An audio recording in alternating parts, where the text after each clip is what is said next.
Um, so we are a hospital that uses restraints. Not every hospital does, but hospitals who do use restraints are under a number of guidelines, as you would assume. It's okay.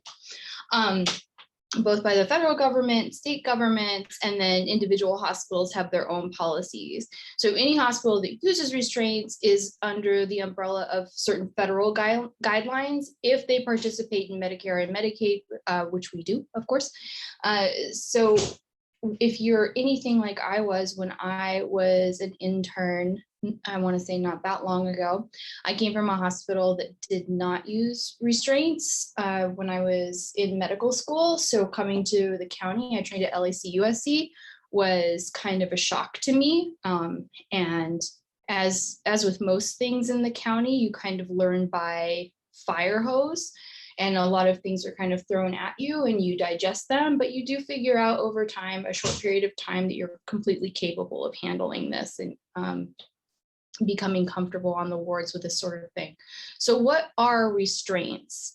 So according to different government organizations in our hospital, there are two types.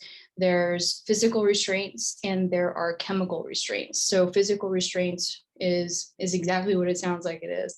Use of some sort of physical device to restrain a patient, whether that be plastic ligatures that are manufactured for that purpose, or soft restraints like a posy vest for a delirious patient, or even staff physically holding a patient, preventing them from engaging in an activity or leaving the hospital. I don't know how to turn off my messaging. Sorry, that's obnoxious. Chemical restraints include use of a medication outside of just for its therapeutic purpose, right? So when you order a chemical restraint, you're using that medication in the moment to prevent a patient from engaging in whatever activity. So technically it's outside of what would be therapeutically indicated, although that's not always the case. Restraint usage can be divided into two other categories other than just physical and chemical. It can be considered behavioral and non-behavioral, or violent and non-violent. So behavioral versus non-behavioral. Every time you use restraints, you're targeting a behavior. So behavioral and non-behavioral isn't the most instructive way to term use of restraints.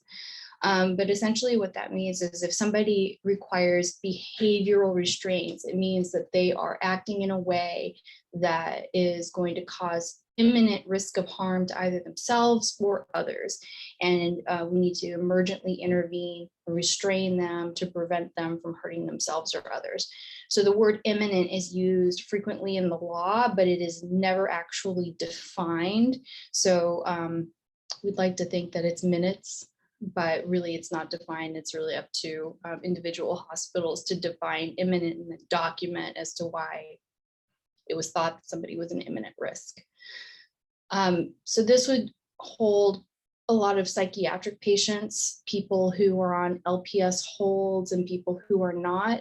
A person doesn't need to be on an LPS hold in order to be placed in restraints. And every time a person is placed in restraints doesn't necessarily warrant a psych consult, although we're happy to help. Sometimes people act out violently. Maybe they haven't been seen by psychiatry yet, and maybe they're acutely intoxicated. There's a number of reasons. So if behavioral restraints are initiated, generally it's initiated by the nursing staff, right? They're on the front lines, they notice that somebody is at imminent risk, and they initiate restraints. They're required to inform the physician taking care of that patient as soon as possible. It has to be within the hour. Those restraints, if for an adult, can remain on for 4 hours, at which point they either need to be discontinued or reassessed as to whether or not they should be continued. And that patient has to have checks by a nursing assistant and vital signs every 15 minutes. And that all of that is documented in the chart. If you have somebody who is in physical restraints, the humane thing to do is to medicate them as well, because when somebody's in restraints, you can imagine it's entirely traumatic. So if you can medicate them, I think that it's fairly helpful. Otherwise, you're essentially a police officer. We refer to it down here as dry restraints. So non-behavioral restraints refers to, say, an individual who's delirious or demented, somebody who lacks dispositional capacity, who isn't necessarily psychiatric, doesn't pose an imminent threat of physical harm to self or others, but you can imagine somebody who's delirious who says, I need to get out of here to catch the bus. And they're certainly not medically stable to leave the building. And in that case, soft restraints are often used, like posy vests, they're non-plastic, kind of soft looking fabric restraints that you've probably seen. Those are also applied by nursing and require checks every 15 minutes. Those restraints can stay on a patient for up to 24 hours, but it certainly requires some type of surveillance with those patients. If you can, it would be helpful to medicate them as well, because usage of restraints in either situation kind of constitutes a failure in therapy. It's kind of like breakthrough pain when you have breakthrough agitation. So you take a look at the treatment plan and see what you can do to avoid having to use restraints in the future. So restraint usage in general, state and federal law would require that it has to be the least restrictive alternative. So it's really a last resort that you're relying on when you've exhausted all other options. Our hope ultimately is that we wouldn't have to use restraints in an ideal world, but it's certainly something that we've come to rely on here in some circumstances. There's a lot of helpers at your disposal. If you have a patient who requires restraints, a behavioral code, or code gold is called, and that triggers the behavioral response team to come to the patient's bedside and actually apply the restraints. They're been trained specifically to do that and to do that safely. So don't try and be a hero. That's what BRT is for. And regardless of a patient's LPS status, whether they are on a hold or not, BRT can still be used. So are there any questions?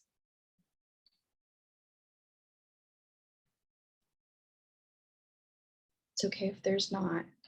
I don't imagine you're going to retain everything this one time, but we're here to help. So if you have questions, certainly give us a call. We're here in the ER and on the consult service, and welcome to county. You're taking over a very sacred duty. You're about to be administering healthcare to one of the most disenfranchised groups in the world, and that is a real honor. Excited to work with you guys. Thank you so much, Susie. You just mentioned you're here in the emergency department, but I think what you meant is you're in the psychiatry ER, in the psych ER. Yeah, I'm in the psych ER. Yeah, exactly. So the ER faculty are pretty darn experienced in putting people in restraints and chemical restraints and sedation and such. Your primary, and you'll see us in action when you are working in the emergency department. The medicine folks don't rotate through the psych ER, but they do the medical ER. And then you'll have experience with patients on holds and needing to be restrained on their medicine services and on the wards and such. So that's that. Thank you so much. And